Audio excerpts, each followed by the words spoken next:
Hi guys, welcome to my preview of Arsenal's game against Sheffield United in the FA Cup tomorrow. And let's get into the news. Latest transfer news going around is that Guendouzi has had a falling out with Arteta and apparently wants to leave Arsenal, which is disappointing in a way. Especially the fact that we're signing Dani Ceballos on an extension on his loan, when his last three performances have been shit, like absolute shit, and has been so poor that you wouldn't even see that on League Two level. So it's just, again, transfer wise, it's absolute banter. The fact that we're still offering now Willian from Chelsea a 250k contract after watching David Luiz, right, come to Arsenal and be an absolute joke. When are they going to learn to stop buying from rivals? The only time that's worked is Sol Campbell, as far as I can remember. If you can remember someone else that's worked, leave it in the comments below. But yeah, Silvestre, Czech, Luiz, Gallas. I mean, it doesn't work. They sell you to your rivals because they're shit. Simple as that. Now, obviously, with there's Aubameyang's future still uncertain. There's more links. Apparently, Juve are now interested. Obviously, all these links are taken with a pinch of salt. It's usually just the news trying to stir up outrage in the fan base.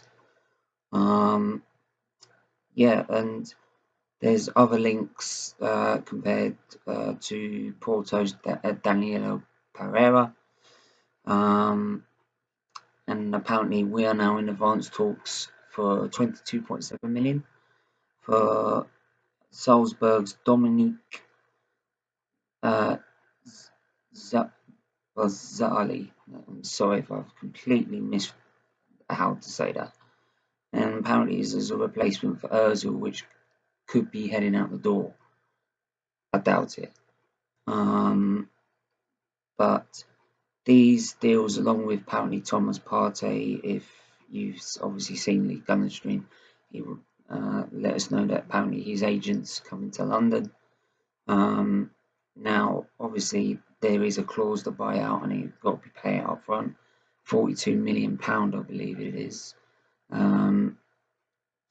which for Arsenal paying that sort of money in one go, seriously doubtful the way things have been going recently. But what can help towards that, and not much, but a little bit, is the fact because Liverpool have won the league, they have to now pay us a certain amount of millions to Chamberlain, probably around about 3 to 5 million. They have to pay 3 million Southampton for Virgil van Dijk. This is all because they've won the league. So it could help, as Tesco will put it, every little helps. But yeah,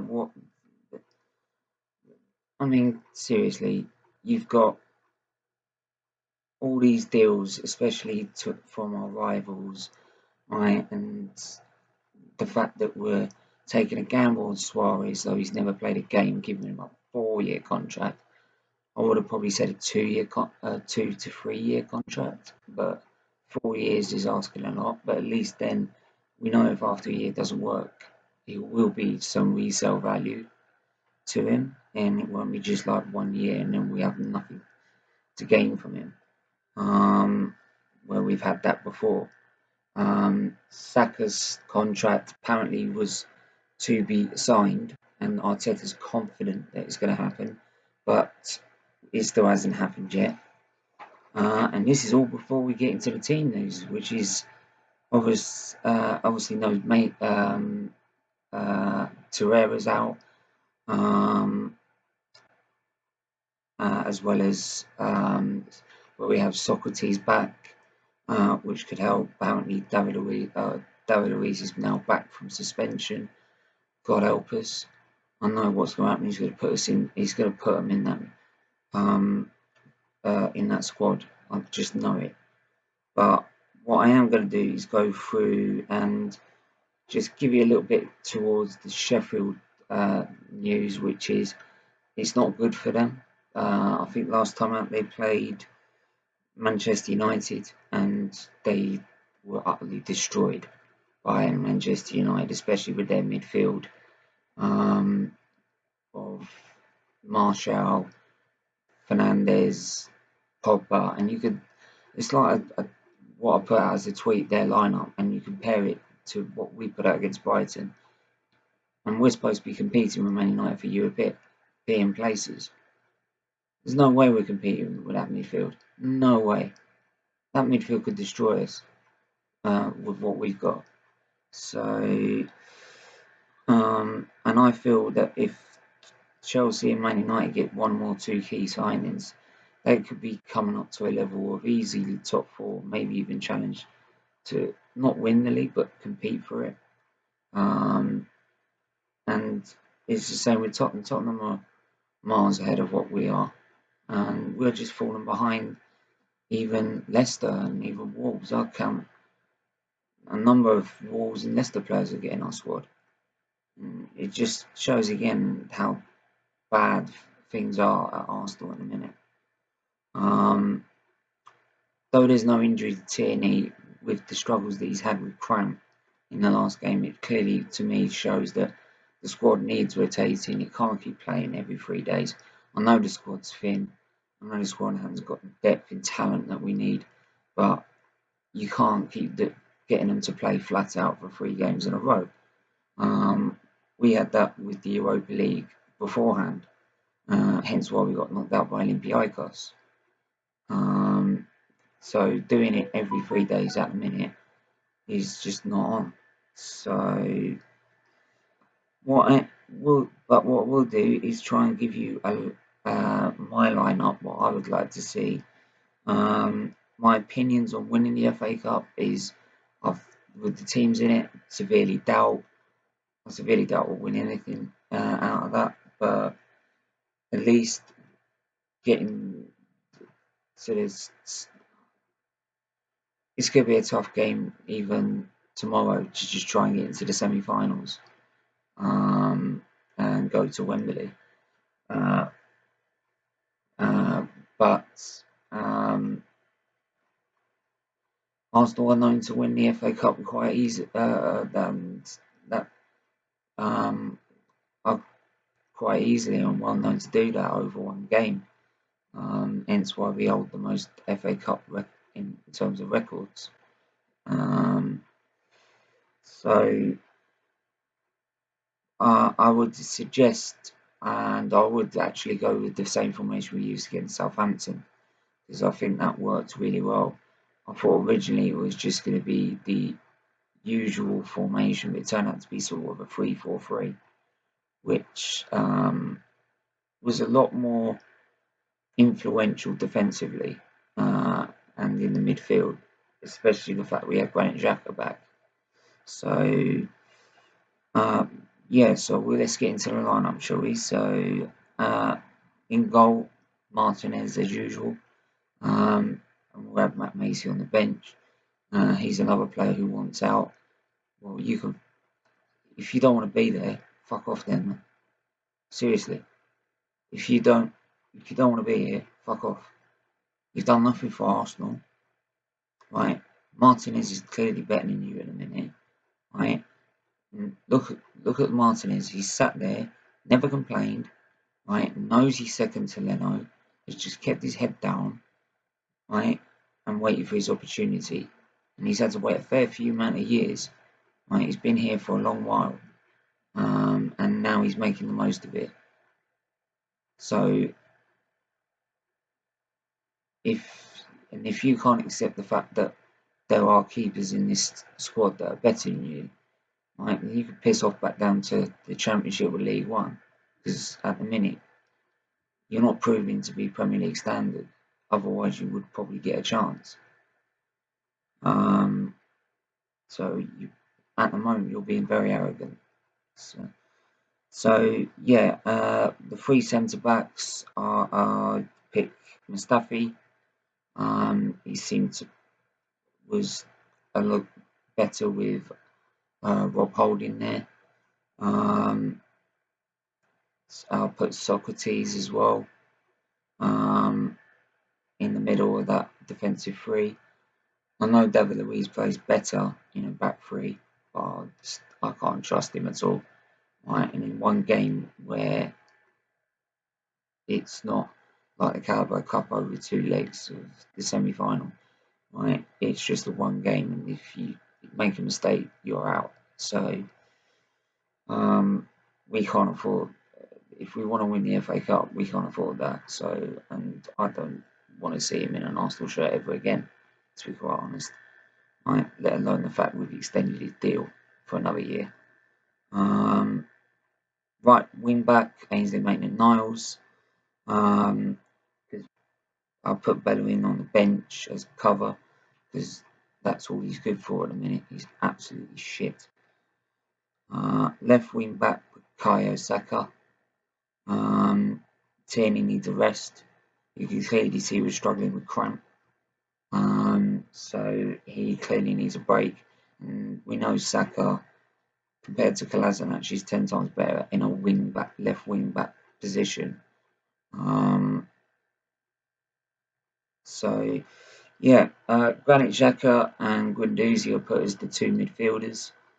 Granit Xhaka was absolutely influential performance against Southampton, and though Guendouzi and Arteta have fallen out, and it's probably unlikely he will probably start in an Arsenal shirt again, I'd put him straight in over Danny Ceballos any day of the week, because compared to Joe Willock and Guendouzi, Ceballos hasn't got that fight, doesn't show that passion, makes constant mistakes. It's just absolutely crap, and most of the time, the last game, Xhaka had to do most of the work for him and cover most of the shit he was producing. Sorry, what was it? Knows. Probably this weather. Yeah, on the right wing, Nicola Pepe. Yeah, you don't pay 72 million for him to sit on the bench, right? But then we think that about Mesut Ozil, but then Mesut Ozil doesn't prove why he's worth 40 odd million, 350k a week. At least Nicola Pepe, he could have. It was like the Brighton game. He could have a poor performance all game, and he was very quiet against Southampton as well. But then he has those moments of brilliance, that like bending one into the top corner after having 2 yards of space outside the box. That's what you're paying the money for. Yes, there are other aspects he needs to improve on, such as work rate and getting himself more about on the pitch.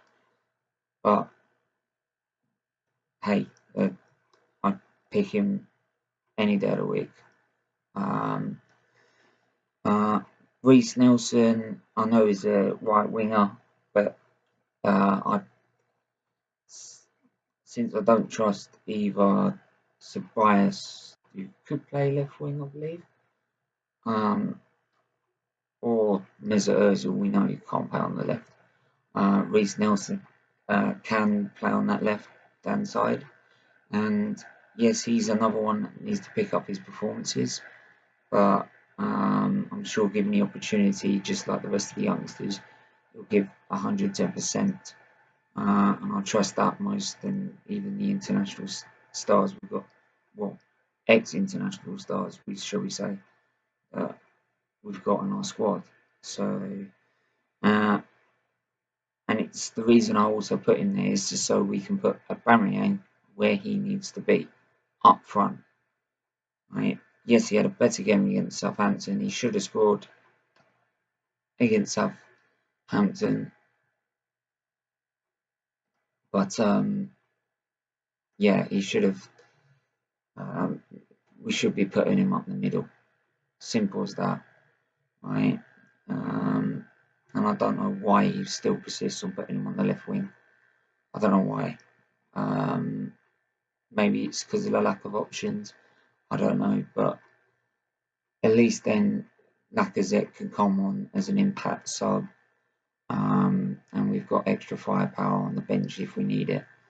And speaking of the bench, I'd put obviously Macy, Suarez, Luiz, Bellerin, Joe Willock, Ceballos, because there's no one else. Torreira's out still. Mesut Ozil, right? I'm not paying you 350 grand a week so you can sit at home, right, and do what you usually do, play the PS4.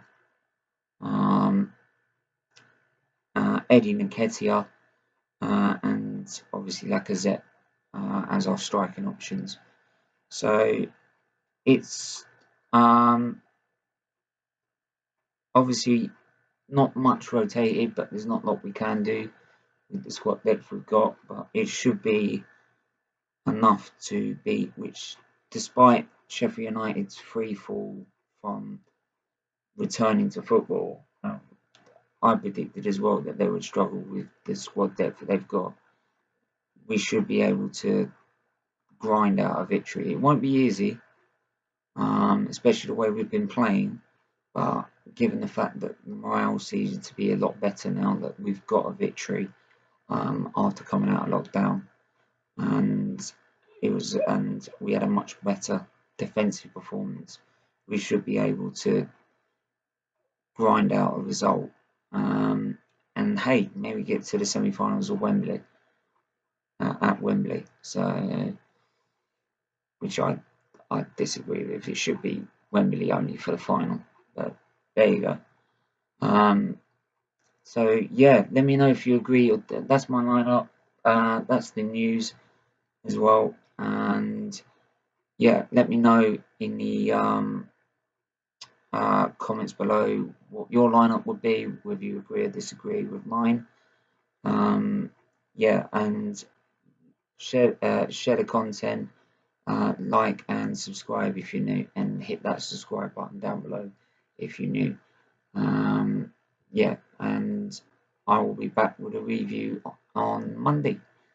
Hopefully happy that the fact we're into the semi-finals. Yeah, as I always say, stay safe, stay well, and I'll see you guys soon.